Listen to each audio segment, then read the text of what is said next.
খুঁটি পুজোর মধ্যে দিয়ে 85তম দুর্গা উৎসবের সূচনা হলো কোচবিহার টাকাগাছ বিবেকানন্দ ক্লাব ও ব্যায়ামাগারের। এবছরে তাদের পুজোর থিম মালয়েশিয়ার টুয়াইন টাওয়ার। এছাড়াও আলোকসজ্জায় বিশেষ আকর্ষণ থাকছে এবারে তাদের। পুজো উপলক্ষে বিভিন্ন সামাজিক কার্যক্রমের পাশাপাশি রক্তদান শিবির, বৃক্ষরোপণের আয়োজন করা হয় বলে জানান উদ্যোক্তারা।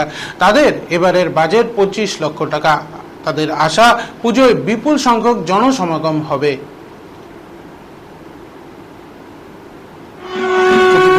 দিয়ে 85তম দুর্গোৎসবের সূচনা হলো কোচবিহার টাকাগাছ বিবেকানন্দ ক্লাব ও ব্যায়ামাগারের।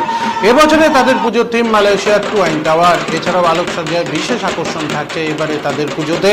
পুজো উপলক্ষে বিভিন্ন সামাজিক কার্যক্রমের পাশাপাশি রক্তদান শিবির, বৃক্ষরোপণের আয়োজন করা হয় বলে জানান উদ্যোক্তারা। তাদের এবারের পুজোর বাজেট 25 লক্ষ টাকা।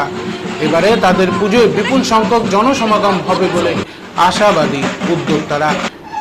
খুঁটি পুজো উপলক্ষে বর্ণাঢ্য শোভাযাত্রারও এদিন আয়োজন করা হয়, যাতে এলাকার মহিলা সহ কচিকাচারা অংশগ্রহণ করে।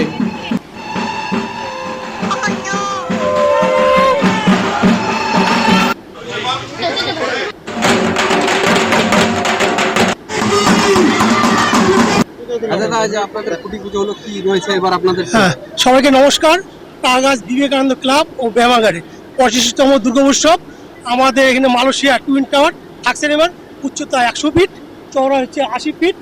আর আলোকসজ্জা থাকবে 3 ধরনের, চন্দন রঙের লাইটিং ও বাইরে থেকে আসবে ও লাইটিং, লোকাল লাইটিং থাকবে 3বার।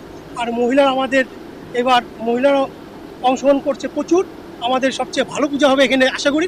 টাকাগাছ ক্লাবের সামনেও বড় পূজা হবে এখানে। আমাদের টাকাগাছ ঘাটপাড় টাকাগাছ ক্লাবের সভাপতি উপস্থিত আছেন, পঞ্চায়েত সমিতি উপস্থিত আছেন, আমাদের ক্লাবের পূজা কমিটির সভাপতি উপস্থিত আছেন, ক্লাবের সভাপতি বিশেষ উপস্থিত আছেন, বউ সূত্র সবাই উপস্থিত আছেন, মা বোনের সবাই উপস্থিত। সবাই যেন ভালোভাবে থাকে, সুস্থ থাকে, এই বলে আমাদের বাজেট হলো হচ্ছে 25 লাখ টাকা। আমাদের বাজেট 25 লাখ।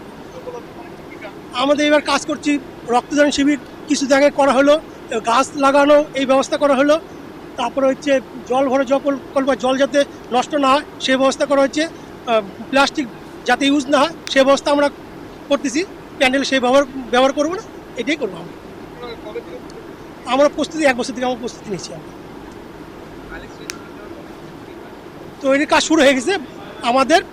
এর মধ্যে মিস্ত্রি আসবে, বাইরে যে প্যান্ডেল ডেকোরেটর সে বাড়িতে কাজ শুরু করে দিয়েছে। এইখানে 15 তারিখ থেকে কাজ শুরু হবে আমাদের। শিল্পী হচ্ছে শামুকতলা শিল্পী, উনি বাইরে থেকে আসছেন, উনি শামুকতলায় উনি থাকেন। উনি